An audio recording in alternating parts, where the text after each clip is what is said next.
tal? Sean todos bienvenidos a una nueva hora de noticias acá en DNews en este miércoles. Gracias por estar con nosotros desde distintos rincones de Latinoamérica. Soy Cinzia Francischiello y es un placer acompañarles en esta nueva hora. Vamos a repasar a continuación cuáles son los títulos de las noticias más destacadas en este día. Comenzamos con Estados Unidos. Milei dará su discurso en la Asamblea de la ONU. Venezuela. Maduro amenaza con decretar el estado de conmoción. En Ecuador, más de 40 detenidos en las protestas por el diésel. En España, la esposa de Pedro Sánchez a un paso de ser enjuiciada. En Brasil, violencia y represión en el partido entre Lanús y Fluminense. Vamos a estar desarrollando estas y otras informaciones acá en DNews a lo largo de nuestra programación. Ahora queremos conocer cuáles son las caras del día y aparecen en pantalla Javier Milei, Gustavo Petro y Rafael Nadal. Comenzamos con el presidente argentino porque Javier Milei ofrece su discurso en la Asamblea General de la ONU. El día de hoy también tiene una importante reunión con Cristalina Georgieva, directora del Fondo Monetario Internacional.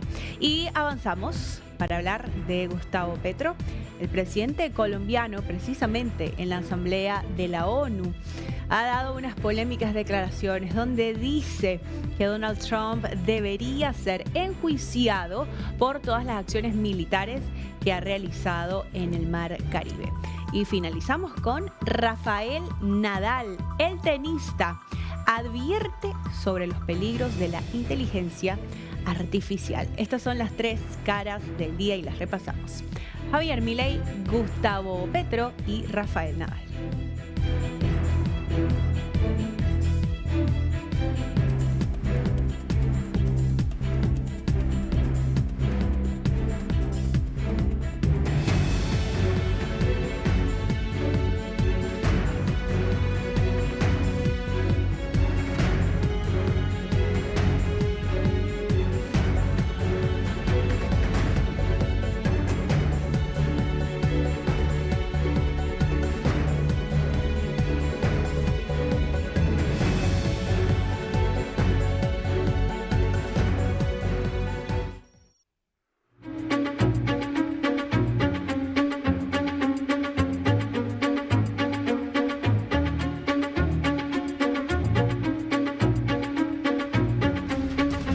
Estamos hablando de la situación en Venezuela para este miércoles. ¿Cuáles son las actualizaciones que ha dicho Maduro con respecto a la amenaza que tiene la administración de Donald Trump en el Mar Caribe? Siguen estando allí los buques de guerra, submarinos y Maduro se atrinchera. Lo último es que dijo que va a decretar un estado de conmoción interior luego de haber tenido una reunión con su círculo más cercano, que por supuesto no iba a salir un resultado diferente al apoyo total y absoluto a este decreto.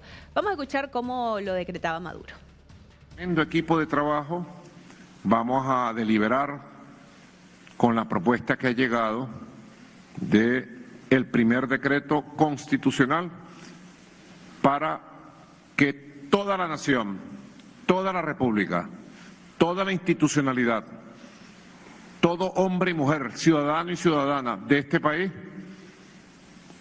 tenga el respaldo, la protección y la activación de todas las fuerzas de la sociedad venezolana para responder a las amenazas o, si se diera el caso, a cualquier ataque que se hiciera contra nuestra hermosa, muy heroica, muy histórica República Bolivariana de Venezuela. Así que vamos a proceder a ese debate ahora para estar preparados jurídicamente y responder, así como este decreto que ha sido propuesto y vamos a debatirlo hoy, como este hay otros cuantos, hay varios, para cualquier escenario que se presente, Venezuela saldrá adelante otra vez.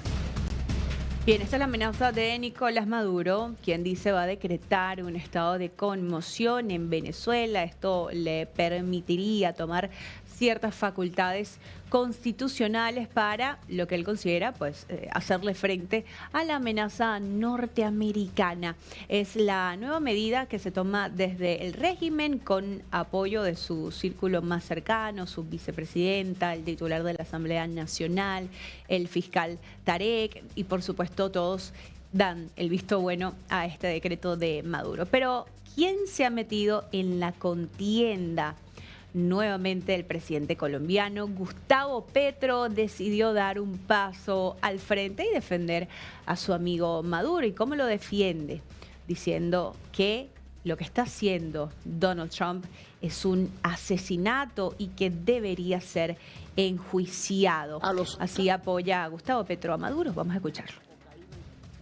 Los jóvenes asesinados con misiles en el Caribe no eran del Tren de Aragua, que nadie quizás conozca aquí su nombre, ni de Hamas.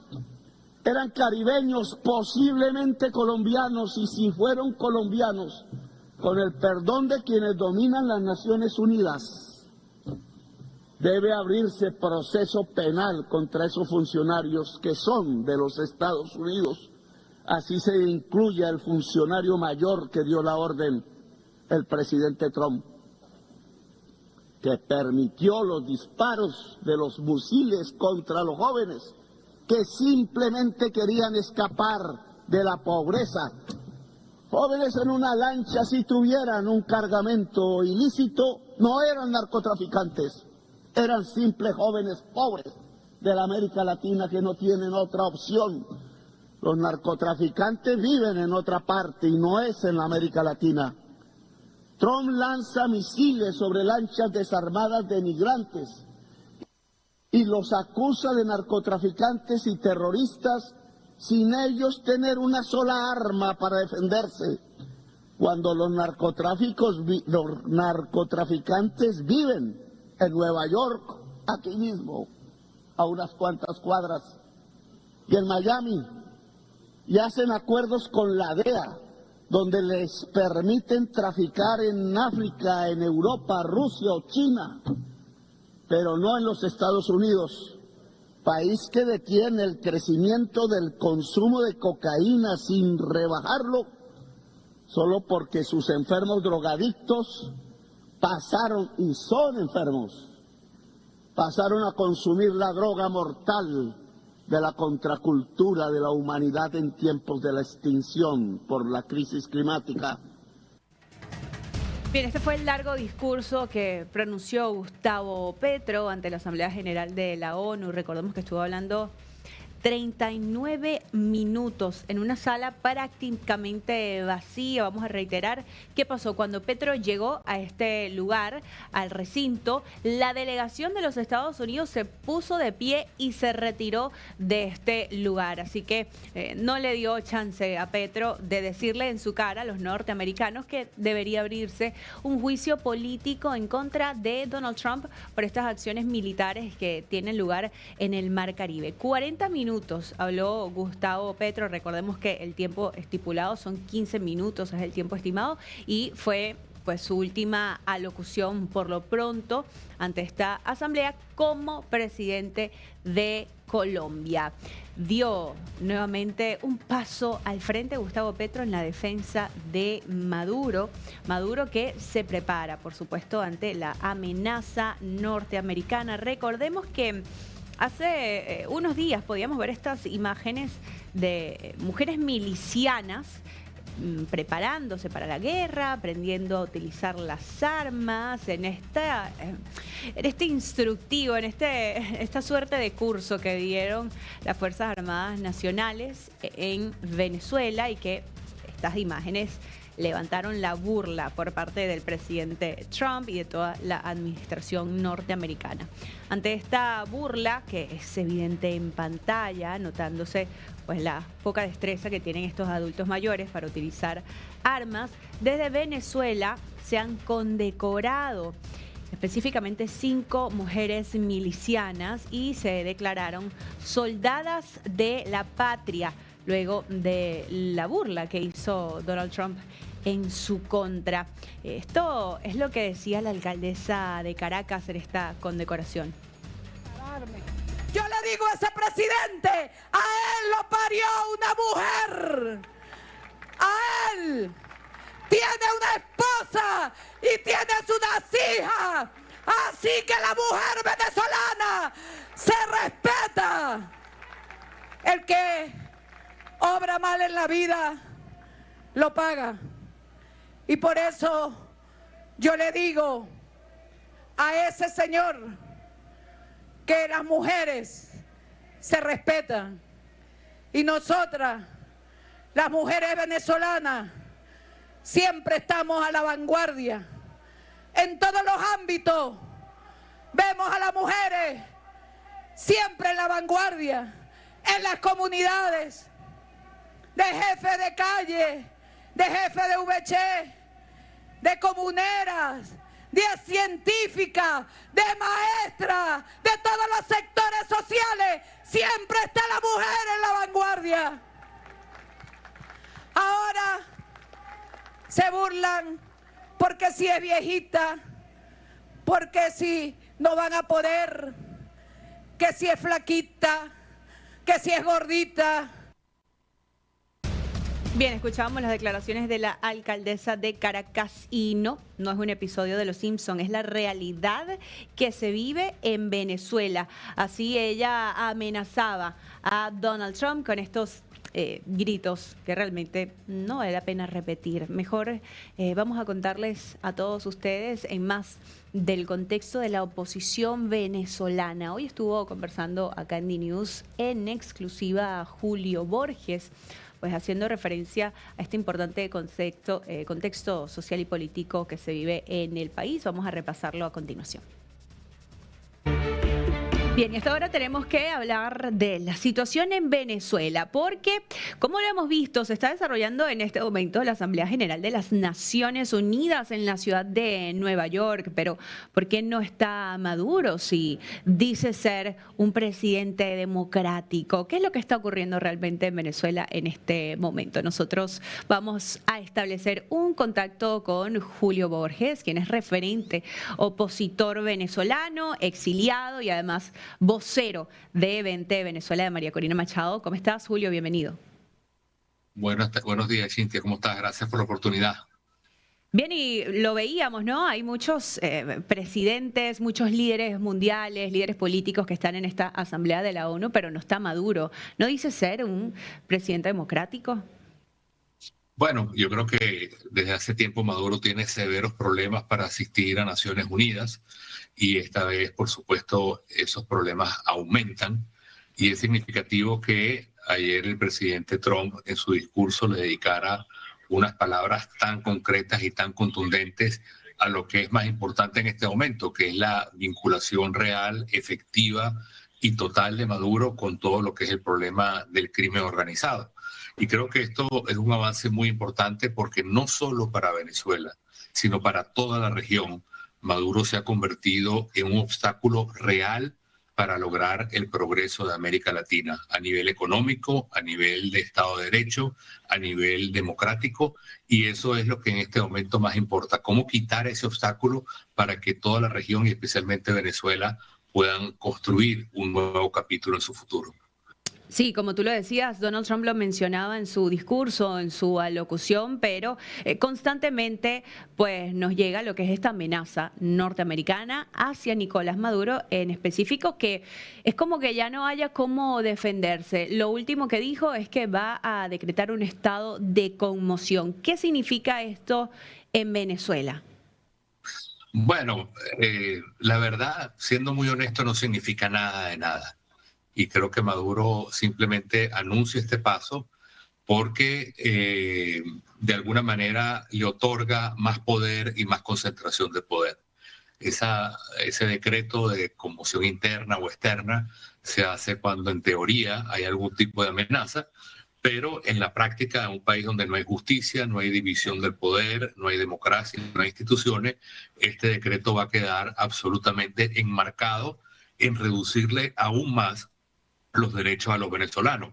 En teoría es algo que puede limitar la capacidad de la gente para expresarse, para organizarse, para estar en una convocatoria, pero todo lo que se está haciendo no tiene otro fin sino seguir como inyectando mucho miedo y mucha persecución en el espíritu del venezolano.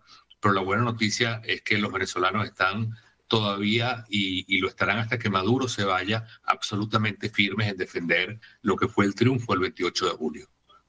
Y lo que llama la atención, Julio, es que pues se decreta este estado de conmoción, que sabemos es un recurso constitucional que se utiliza en democracias, digamos, pero es llamativo que Maduro busque poner esta fachada quizá ante el mundo y preguntarte si se siente como una fachada ante el mundo, decir, como vivimos en democracia, vamos a apelar a la Constitución y hacer las cosas como es, hacer las cosas con toda la legalidad, cuando sabemos todas las arbitrariedades que ocurren constantemente.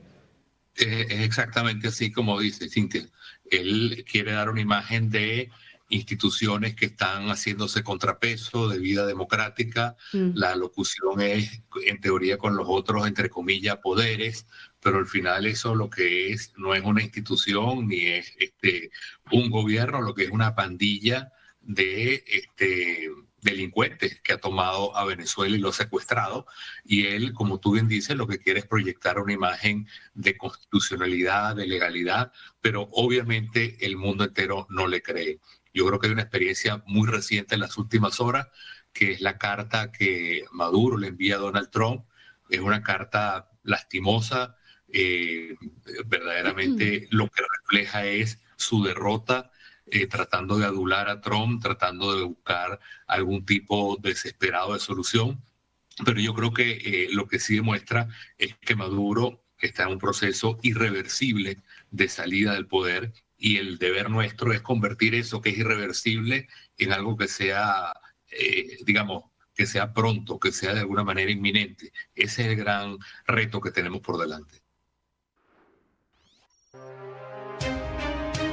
Era Julio Borges en exclusiva acá en DNews, y nosotros vamos a seguir repasando informaciones que tienen que ver directamente con los venezolanos, pero en esta oportunidad lo hacemos desde Chile. En Santiago se conecta nuestro compañero Klaus Reinberg. Te damos la bienvenida, Klaus. ¿Cómo estás? Hola Cintia, buen día, gusto en saludarte, también a toda nuestra teleaudiencia. Esta vez vengo a hablar sobre la tasa de ocupación de migrantes en Chile, que ha aumentado. De hecho, 1 millón de personas, me refiero a 1.014.758 extranjeros que trabajan en Chile, la mitad de ellos son venezolanos. De hecho, 505.664 pertenecen a Venezuela, son migrantes que han llegado en busca de oportunidades laborales aquí a Chile, porque si bien siempre hablamos de, por ejemplo, el Tren de Aragua, de los delitos, hay mucha población de venezolanos que vienen a trabajar en busca de nuevas oportunidades, como te contaba, y también otros tipos de nacionalidades que buscan trabajos, por ejemplo, los colombianos, peruanos, bolivianos, un número también que ha aumentado. Sin embargo, los venezolanos se llevan la mitad de este número, como te comentaba, y es por eso que hoy me encuentro aquí en un sector bastante transitado de mucha gente, donde hay mucho comercio también de locales extranjeros. Me refiero a Providencia, cercano a el Alto Las Condes, también el edificio más alto de Santiago, de Latinoamérica, como lo es el Costanera Center. Acá, como les vemos en imágenes, hay locales chinos, de empanadas venezolanas, de café también colombianos, y por eso es que voy a pasar también a otro local aquí, donde voy a conversar con Jessica. Ella es una migrante venezolana, así es que me acompaña la cámara con imágenes. Acá vamos a conversar con Jessica, que ella trabaja en un local comercial que vende precisamente ropa deportiva, y nos va a contar su experiencia. Vamos a conversar acá. Permiso. Hola Jessica, ¿qué tal? Jessica, te quería consultar, tú eres de nacionalidad venezolana, ¿cuántos años llevas en Chile? Voy a cumplir 7 años. ¿Y en esos 7 años te costó encontrar trabajo aquí en Chile? Bueno, al principio de verdad que me costó bastante, sin embargo, bueno, nosotros llegamos aquí, yo vine con mi familia, mi esposo y mi hijo, donde ya vinimos con documentación desde Venezuela, con la visa de responsabilidad democrática. Ya mi esposo al llegar aquí consiguió trabajo súper rápido, para mí me costó mucho más. Más que todo por el tema de el título, que te piden los títulos apostillados y todo ese tipo de cosas. Sin embargo, bueno, ya después de unos meses conseguí empleo y hasta el sol de hoy pues no he parado de trabajar. Claro, lo que habla Jessica es bastante importante porque un gran número de los migrantes que vienen a trabajar, de venezolanos, les cuesta encontrar, por ejemplo, trabajos en lo que han estudiado por el mismo hecho de que hay que validar los títulos, les piden mucho papeleo y es por eso que se van al área del comercio, como lo haces tú hoy en día. ¿Es por eso que estás trabajando en el área de comercial? Sí.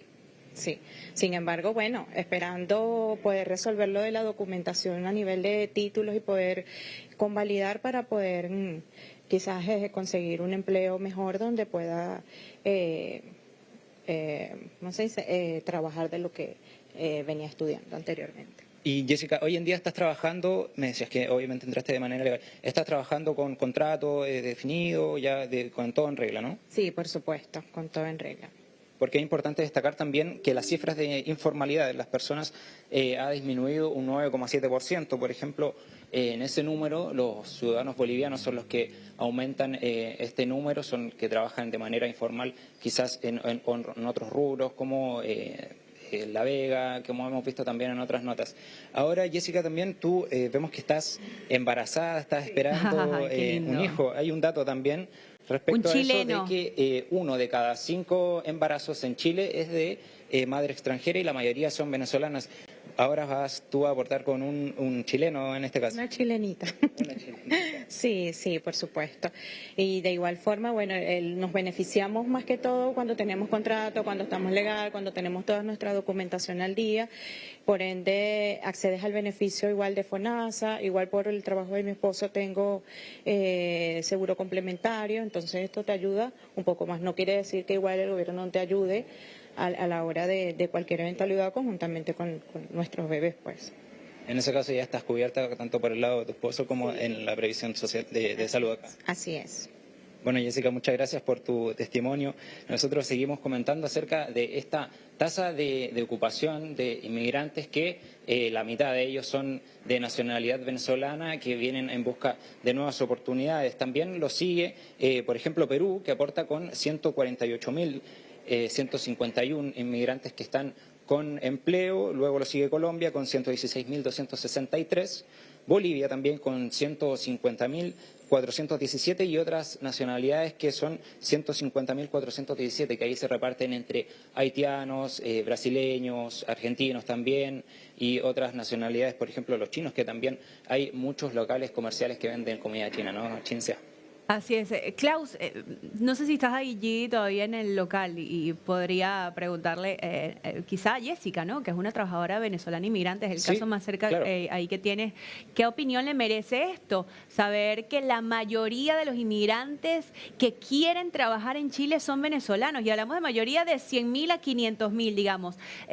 Son muchos los venezolanos cuya intención verdadera es ir a trabajar. ¿Cómo se siente ella con eso y qué opinión le merece pues con respecto a su gentilicio, ¿no? Claro, Jessica, me pregunta Cinzia desde el estudio ¿cuál es tu parecer al respecto de que esta cifra de 1.114.000 de extranjeros, la mitad de ellos sean venezolanos y que vengan a buscar nuevas oportunidades aquí en Chile? Bueno, para nadie es un secreto la situación país que nosotros estamos viviendo, lo cual nos obliga a salir de nuestro país y buscar un mejor futuro y una mejor calidad de vida. Entiendo perfectamente toda esta migración que está sucediendo, sin embargo, bueno, también es entendible en los otros países donde se nos dificulta a la hora de conseguir un empleo, de no traer nuestra documentación, entonces como que incierta las cosas. Claro. Así es, Klaus, así es. Cintia, Bueno, muy vuelvo importante contigo. esto entonces, conocer es una cifra alentadora, tú bien lo decías al inicio de la nota, siempre mencionamos cifras del tren de Aragua y estos venezolanos que no son 500.000, son muy pocos, pero lamentablemente hacen tanto ruido que son generalmente la noticia y por eso es importante esta información que estamos resaltando el día de hoy. Así que, Klaus, muchísimas gracias por compartirlo con toda nuestra audiencia en América Latina. Gracias, Cintia. Buenos días.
Seguimos trabajando con todo lo que tiene que ver en esta Asamblea General de la Organización de las Naciones Unidas que tiene lugar en la ciudad de Nueva York. El día de hoy, enorme expectativa por el discurso que va a pronunciar el presidente argentino Javier Milei, que viene de una reunión muy positiva con Donald Trump. Este encuentro que tuvieron los dos mandatarios de unos 20 minutos donde Trump le ratificó su compromiso y su respaldo total al presidente argentino. Vamos a repasar lo que es la agenda de Javier Milei. Bien, ahí lo tenemos, la agenda del presidente Milei en Nueva York este miércoles, comenzando con su discurso ante las Naciones Unidas, hora de Argentina, Chile y Uruguay, 12:45. Luego, una reunión con Kristalina Georgieva, titular del Fondo Monetario Internacional. Esto unas 2 horas después de su discurso, 2:30 de la tarde, van a estar teniendo este encuentro. Y finalmente, a la noche, a las 20 horas, Javier Milei recibe el Premio Ciudadano Global 2025 del Atlantic Council. Ha sido un importante viaje de Javier Milei en los Estados Unidos, en la ciudad de Nueva York, donde nos han llegado importantes declaraciones de la administración de Donald Trump en total respaldo a Milei, a su gestión y lo que podría ser su reelección en el 2027.